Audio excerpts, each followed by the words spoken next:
மீன ராசி அன்பர்கள் உங்களுக்கு இந்த குரு பகவான் வக்ரகதி அடைஞ்சிருக்கிறது என்ன மாதிரி பலன்களை கொடுக்க போகுது அப்படின்னா ஃபர்ஸ்ட் வந்து பாருங்க முற்பகுதி. அதாவது நவம்பர் 11 டு டிசம்பர் 5 2025 குரு பகவான் அதிசாரமா கடகத்துல பயிற்சி ஆகியிருக்கவர் அங்கேயே வக்ரகதி அடைஞ்சிருக்காரு. இது உங்களுக்கு 5ஆம் பாவம், பூர்வ புண்ணியஸ்தானம், புத்திரஸ்தானம். இந்த இடத்துல குரு பகவான் வக்ரகதி அடைஞ்சிருக்கிறது அப்படின்றது என்ன மாதிரி இம்பாக்டை ஏற்படுத்தும் அப்படின்றீங்களா? பொதுவாக வந்து பாருங்க குரு பகவான் உங்களுக்கு லார்ட் ஆஃப் 1 and 10. உங்கள் சுயஸ்தானத்துக்கும் அவன் தான் அதிபன், தொழில் ஸ்தானத்துக்கும் அவன் தான் அதிபன். தொழில் ரீதியாக ஏதோ குழப்பங்கள் இருக்க மாதிரியே தோணும். இந்த தொழிலை எதுக்கு செஞ்சீங்க, இந்த தொழில் டெவலப்பே ஆகாது, இதுக்கு பெருசாக ஸ்கோப்பே இல்லை, ஆமாம் வேகத்தை போட்டு பேசாமல் இந்த தொழிலை மூடிலாம், இந்த மாதிரி நிறைய இல்யூஷன்ஸ் இருக்கும். அனலைஸ் பண்ணுங்கள். எது செய்யறதா இருந்தாலும் ஒரு முறைக்கு 4 முறை நல்லா அலசி ஆராய்ஞ்சு இது நல்லது தானே அப்புறம் அந்த முடிவெடுங்க. அதுக்கும் மேலே நம்மளோட வெல்விஷர்ஸ் இருப்பாங்க பார்த்தீங்களா, அவங்ககிட்டயும் ஒப்பீனியன் கேளுங்க. ஒப்பீனியன் கேட்டு முடிவெடுங்க அப்படின்னு சொல்லலாம். இது பிற்பகுதி. மீனராசி அன்பர்கள் நிறைய பேர் வந்து பார்த்தீங்கன்னா வீடு வாங்கணும்னு பிளான் பண்ணுவீங்க, ஃப்ளாட்ஸ் வாங்கணும்னு பிளான் பண்ணுவீங்க, வண்டி வாங்கணும்னு பிளான் பண்ணுவீங்க, வீட்டுக்கு தேவையான பொருட்கள் வாங்கணும்னு பிளான் பண்ணுவீங்க. ஒரு கம்ஃபர்ட் ஜோனை அதிகப்படுத்திக்கணும் நீங்கள் ஆசைப்படுவீங்க. அது நியாயம், அது நடக்கவும் செய்யும். புரியுதுங்களா? ஆனால் அதில் ஒரு விஷயம் நம்மளுக்கு தோணும் வந்து பாருங்க பிற்பகுதி. அதே மாதிரி சனியை பொறுத்த வரைக்கும் நவம்பர் 27 வக்ர நிவர்த்தி அடைகிறார். வக்ர நிவர்த்தி அடைஞ்சு அவர் வந்து என்ன சனியாக இருக்கார், உங்களுக்கு சுயஸ்தானத்திலே இருக்கார், ஜென்ம சனியாக இருக்கார். ஜென்ம சனி வக்ர நிவர்த்தி அடைஞ்ச பின்னாடி நமக்கு ஒரு இரிட்டபிலிட்டி, ஒரு விட்டேத்தியான ஃபீலிங்கு, ஒரு மந்த நிலை, மனதளவுலையும் சரி உடல் அளவுலையும் சரி ஒரு மந்த நிலை, இதெல்லாம் தோணும். இதெல்லாம் வரும்.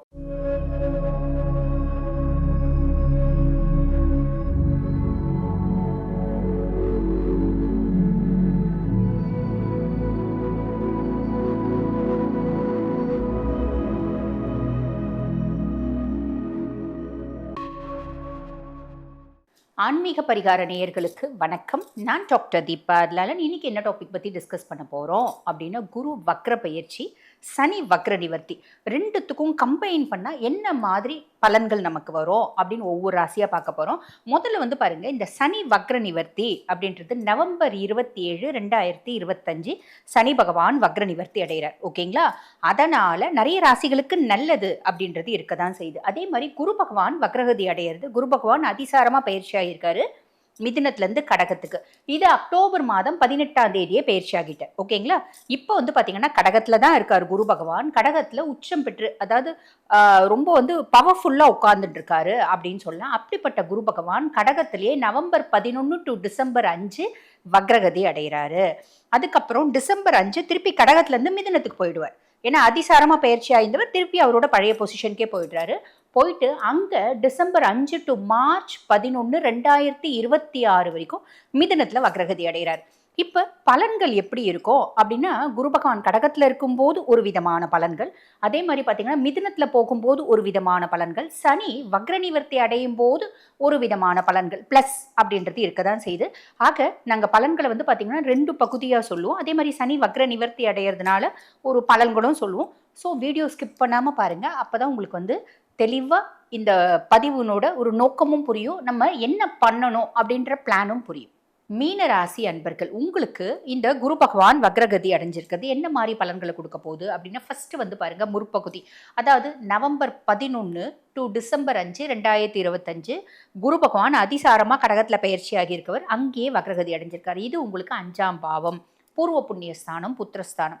இந்த இடத்துல குரு பகவான் வக்ரகதி அடைஞ்சிருக்கிறது அப்படின்றது என்ன மாதிரி இம்பாக்டை ஏற்படுத்தும் அப்படின்னா, மீனராசி அன்பர்கள் நிறைய பேர் குழந்தையின்மைக்காக வைத்தியம் பண்ணிட்டு இருக்கீங்க அப்படின்னா ஒரு முறை 2 முறை ஒரு 2-3 அட்டம்ஸ் வந்து கொஞ்சம் நம்மளுக்கு நெகட்டிவாக போகிறதுக்கு வாய்ப்பு உண்டு. ஒரு ஸ்ட்ரகிள்க்கு அப்புறம் ஒரு குழந்தை பேர் அப்படின்றது கிடைக்கிறதுக்கு வாய்ப்பு உண்டு. ஆல்ரெடி ரொம்ப வருஷம் ஸ்ட்ரகிள் பண்ணியாச்சுங்க, இந்த காலகட்டமும் அப்படி தான் இருக்கும்.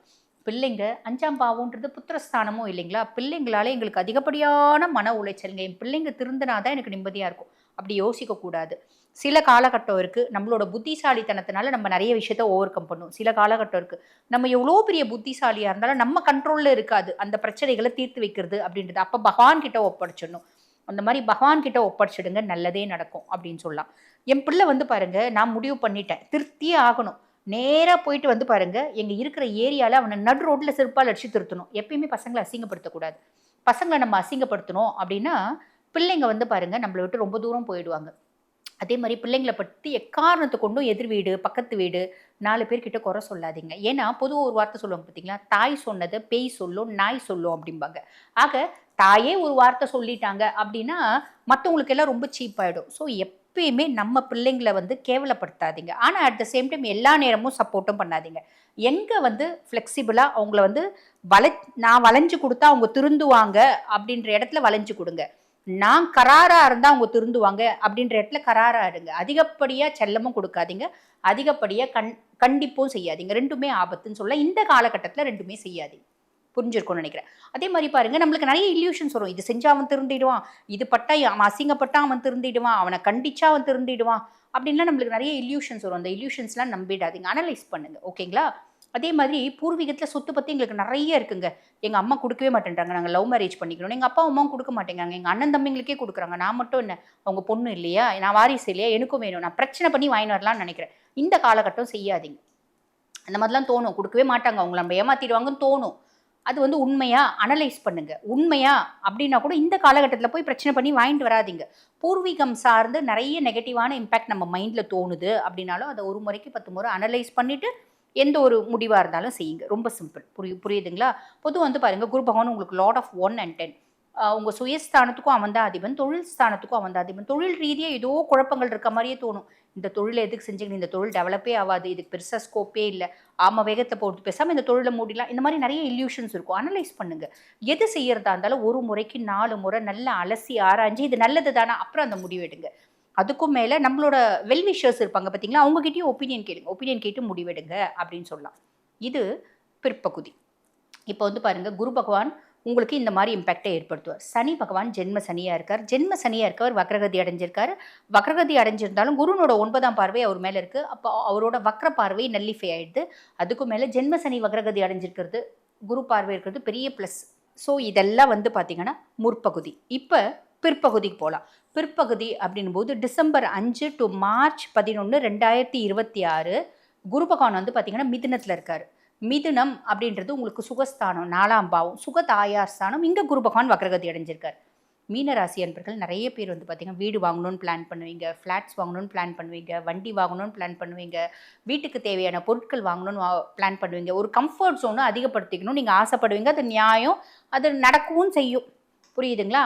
ஆனால் அதில் ஒரு விஷயம் நம்மளுக்கு தோணும். நமக்கு என்ன தோணும், நம்ம வந்து பாருங்கள், சாதாரணமாக ஒரு 2 வீலரே வச்சுக்கலாம். எனக்கு ஒரு பைக் வாங்கணும்னு ஆசைப்பட்டேன். அங்கே போகிறேன், எனக்கு 125cc 150cc என்னென்னவோ சொல்கிறாங்க இல்லைங்களா, நான் ₹1,00,000 வண்டி வாங்கலான்னு பிளான் பண்ணேன். ஆனால் அங்கே போனால் எனக்கு ₹2,50,000 வண்டி தான் பிடிச்சிருக்கு. அது ஸ்டைல் என்ன, அது அழகு என்ன, பக்காவாக இருக்குது. காசு கொடுத்தா எல்லாம் பக்காவாக தானே இருக்கும். அந்த மாதிரி வாங்கணும்னு தோணுச்சு, நான் போய் வாங்கிட்டேன். அதுக்கப்புறம் டியூ கட்ட முடியல, ரொம்ப கஷ்டமாக இருக்குது. அந்த மாதிரி ஒரு சிச்சுவேஷன் க்ரியேட் ஆகும். என்னோட கம்ஃபர்ட்டுக்காக நான் வாங்கிட்டேன், நானே வாங்கியிருந்துக்கூடாது. இது வந்து பாரு மைலேஜே தர மாட்டேங்குது, பெட்ரோலை பயங்கரமாக குடிக்குது, இது மைலேஜே தர மாட்டேங்குது, ஷோ தான் பெருசாக வந்து அப்பப்போ பெட்ரோல் போடும்போது கஷ்டமாக தான் இருக்குது. இப்படின்ற மாதிரி ஒரு சிச்சுவேஷன் ஏற்படும். அப்போ என்னோடய கம்ஃபர்ட்டுக்காக நான் வாங்குகிறேன். வாங்கும்போது எனக்கு இது பயங்கர, இது வச்சுருந்தா எனக்கு கெத்து, எனக்கு ரொம்ப மரியாதை அப்படி ஒரு இல்யூஷனில் வரும். ஆனால் நான் அதை அனலைஸ் பண்ணணும். இது தேவைதானா, பின்னாடி எவ்வளோ பெட்ரோலை இது குடிக்கும், நம்ம பெட்ரோல் போட்டு நம்மளுக்கு கட்டுப்படி ஆகுமா ஆகாதா, இதெல்லாம் அனலைஸ் பண்ணிவிட்டு நீங்கள் வாங்குறீங்க. எங்களுக்கு பெட்ரோல்லாம் பெரிய விஷயம் இல்லைங்க, எங்களுக்கு வசதி இருக்குங்க, அப்போ கவலைப்படணுன்ற அவசியம் இல்லை. ஒரு மிடில் கிளாஸு இல்லை ஒருத்தர் சம்பாத்தியம் இல்லை 2 பேர் சம்பாத்தியம் இருந்தாலும் நாங்கள் கொஞ்சம் அளந்து தாங்க செலவு பண்ணுவோம். அப்படின்னா நாங்கள் பெருசாக லாவிஷாக ஸ்பெண்ட் பண்ண மாட்டோம். அப்படின்னா இதெல்லாமே அனலைஸ் பண்ணணுங்க. புரியுதுங்களா? அனலைஸ் பண்ணுறீங்க அப்படின்னா நல்லது. ஏன்னா இந்த மாதிரி ஒரு மாயையெல்லாம் வந்து 4ஆம் பாவத்தில் வக்ரகதி அடைஞ்சிருக்க குரு பகவான் ஏற்படுத்துவா. அனலைஸ் பண்ணிக்கோங்க.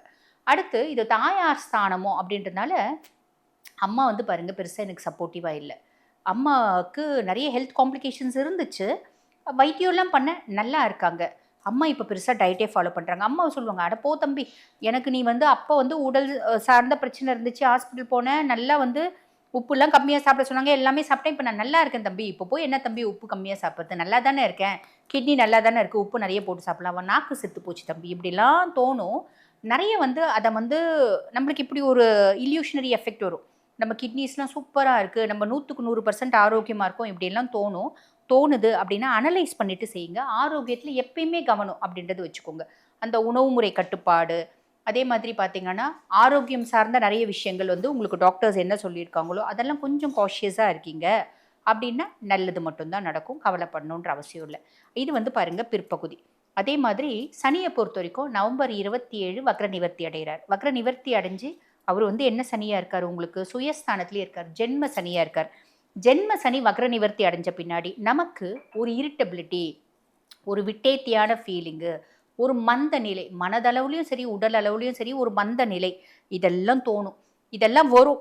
நம்ம என்ன பண்ணணும், அடடா சனி தான் ஜென்ம சனியாக இருக்கான், திருப்பி அவன் ஆக்டிவ் ஆகிட்டான், திருப்பி நம்மளுக்கு இந்த மாதிரி காம்ப்ளிகேஷன்ஸ்லாம் கொடுப்பான் அப்படின்றத தெளிவாக புரிஞ்சுன்னு மீனராசி அன்பர்கள் எப்பயுமே ஆக்டிவாக, ரொம்ப சுறுசுறுப்பாக, ரொம்ப உழைப்போட நீங்கள் வந்து பார்த்தீங்கன்னா ஓடி ஓடி உழைச்சிக்கின்னு நம்மளோட புத்திசாலித்தனம் நமக்கு மட்டும் பயன்படுத்துறத நம்மளை சார்ந்தவங்களுக்கும் நம்மளோட புத்திசாலித்தனம் பயன்படணும் அப்படின்னு நினைக்கக்கூடிய பர்சனாலிட்டிஸ். ஆஸ் யூஷுவல் நீங்கள் எப்படி இருக்கீங்களோ அப்படி இருக்கிறீங்க அப்படின்னா மட்டும் போதுமானது. இந்த காலகட்டம் நல்லது நடக்கும், நல்லது மட்டுமே நடக்கும். வாழ்த்துக்கள். இப்போ நான் சொன்ன பலன்கள் வந்து பார்த்தீங்கன்னா உங்கள் ராசிக்கான ஒரு பொதுவான பலன்கள். சுய ஜாதகத்தில் தசநாதன் பிளேஸ் 50%, கோச்சார பலன் 50%. அப்போ உங்களுக்கு உங்களை பற்றி முழுசும் தெரிஞ்சுக்கணும், 100% இந்த காலகட்டம் எப்படி இருக்குது அப்படின்னு தெரிஞ்சுக்கணும் அப்படின்னாலும் வாழ்க்கையில் பல முக்கியமான விஷயத்தை நாங்கள் மூவ் ஆன் பண்ணணும்னு நினைக்கிறோங்க. அது திருமணமாக இருக்கலாம், இல்லை 2வது திருமணமாக இருக்கலாம், குழந்தை பேராக இருக்கலாம், வெளிநாட்டு பயணமாக இருக்கலாம், இல்லை ஒரு புதுசாக ஒரு பிஸ்னஸ் ஸ்டார்ட் பண்ணுறதா இருக்கலாம்.